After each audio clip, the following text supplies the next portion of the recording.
দোস্তো, welcome to Rimon channel. আজকে আমি তোমাদের সাথে শেয়ার করবো আমি সারাদিনে কী কী করলাম।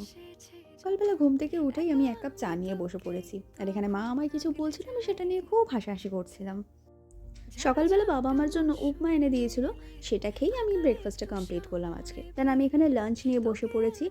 একটা সিম্পল মেনু ছিল আজকে, ভাত ডাল আর পাবদা মাছ, যদিও পাবদা মাছ আমার ভীষণ ফেভারিট। অ্যান্ড দেন আমি মুভি দেখতে যাওয়ার প্ল্যান করেছি। অ্যান্ড আকাশের অবস্থাটা দেখো, বাট আমি তো থামছি না, আমি তো দেখতে যাবই। সো অ্যাজ ইউজুয়াল আমি ঝড় বৃষ্টি মাথায় নিয়ে একা একাই চলে গেছি মুভি দেখতে। আমি আজকে কোয়েল মল্লিকের স্বার্থপর মুভিটা দেখতে গেছিলাম। যারা যারা দেখেছো আমাকে কমেন্ট করে জানাও তোমাদের কেমন লেগেছে মুভিটা। আমাদের এখানে হাওড়া ময়দানে প্ল্যাটিনাম হলে এসবিএফে মুভিটা দিয়েছিল, খুব সুন্দর লেগেছে আমার তো মুভিটা। হাওড়া ময়দান যখন গেছি তখন তো একটুখানি ঘোরাঘুরি হবেই, একটু দেখে এলাম যে উইন্টার্সের কালেকশন কেমন এসেছে।